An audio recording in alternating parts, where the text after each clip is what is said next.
Welcome back at MX-5 Info. Today we are talking about steering wheel alignment.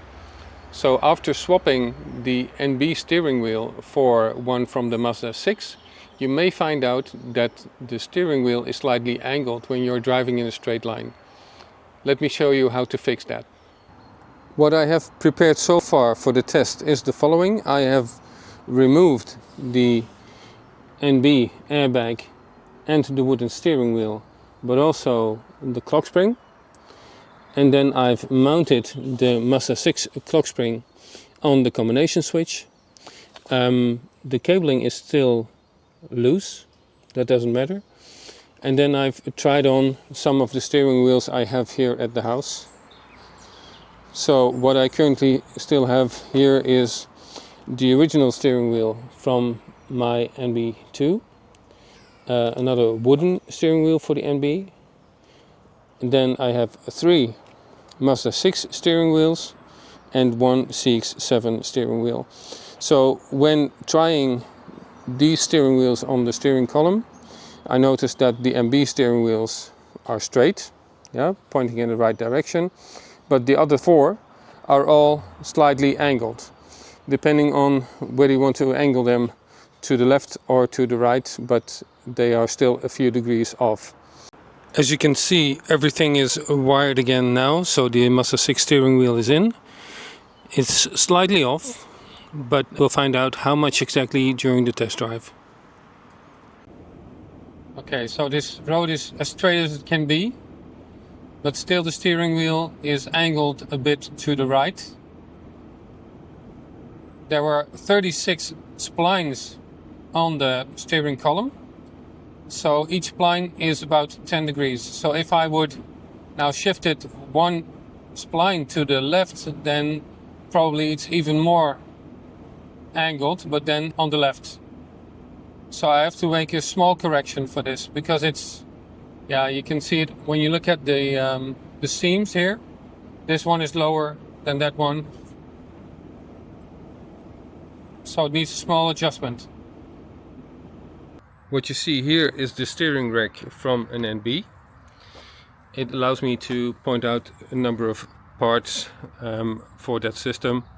So this is the steering rack itself with the housing over here. This is where your steering column attaches.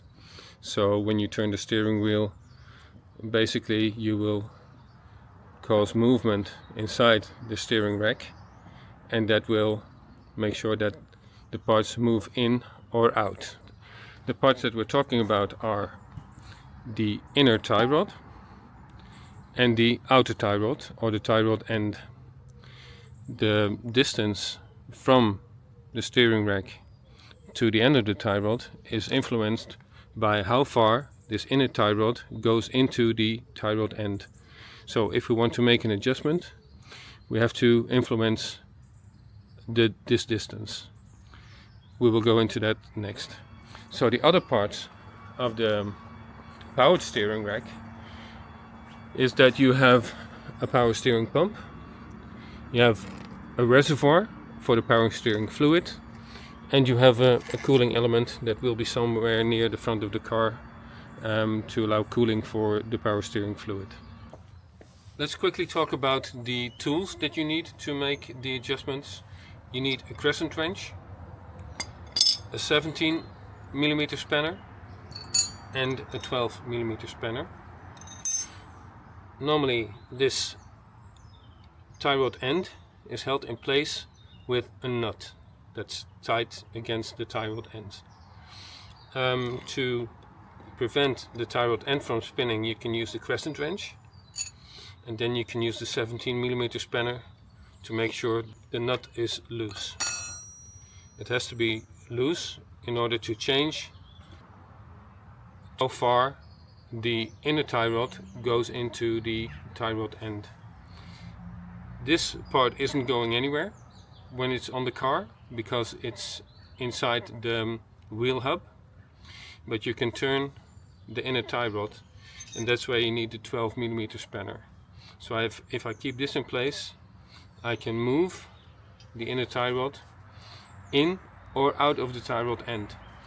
I've put a piece of tape here and marked the top side of the inner tie rod, so I also know in which position it was before I started. So I could now move the inner tie rod for half a turn, and that's what I intend to do when starting to make the adjustment. And then you can see that the distance between the nut and the tie rod end has changed. So it has been pulled a bit further out of the tie rod end. So from here to here is now a longer distance. On the other side we need to make the same change, also turning it in that same direction. But in that case it will mean that this inner tie rod will go further into the tie rod end. We need to keep that adjustment the same on both sides in order not to influence the overall wheel alignment. Otherwise we would have affected the toe in or toe out setting for the wheel alignment. After the test drive we can start making some adjustments. So what I've done is I have jacked up the front of the car and placed it on some axle stands or jack stands, and I've taken off both wheels.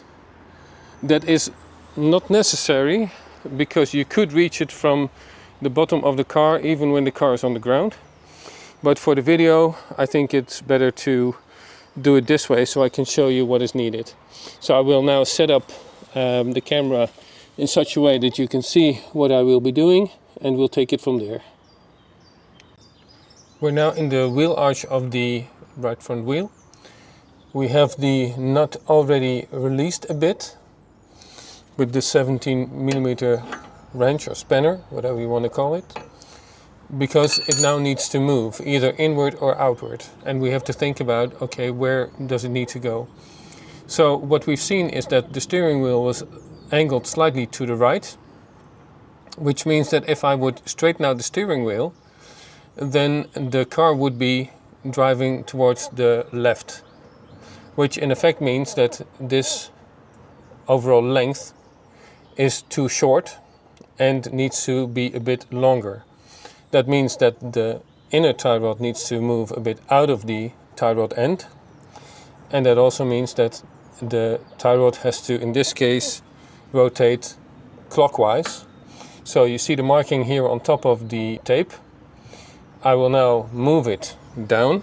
I will use the crescent wrench to make sure that my tie rod end is not moving, and then I can turn it half a turn like so, then tighten up the nut against the tie rod end to make sure the inner tie rod and outer tie rod cannot move relative to each other, like so. In this case the tie rod is at the front, or is in front of the axle. If it would be behind the axle, and on other cars that might be the case, then the adjustment would need to go in a different direction, because making the tie rod longer in that case would mean that you're even moving to the left faster than you did before. Yeah? So, but for the Miata, if the steering wheel is angled to the right and you would straighten it out, the car would move to the left, then this distance needs to be a bit longer. I will now do the same on the other side, also correct it with half a turn, and that should do the trick for the first setting. Then we can do a test drive again. This piece of road is straight, so let's see if we now have a better steering wheel alignment. I would say yes, it's better. Not sure if it's 100%, but close. This is after adjusting each inner tie rod by half a turn. Maybe it's a bit too much already, but it also shows it can be easily adjusted.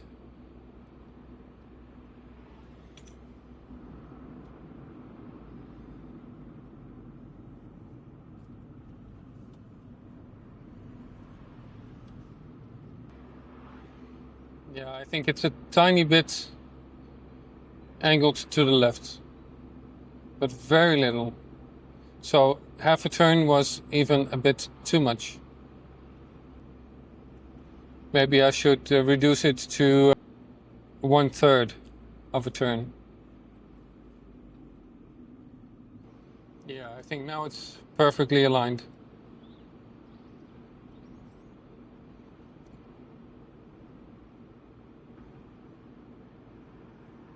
So what it took was 1/3 of a turn. That's all. Please like the video and subscribe to the channel for more content like this. Post your questions and remarks in the comment section below. All your feedback is welcome. Thanks for watching MX-5 Info, and until next time.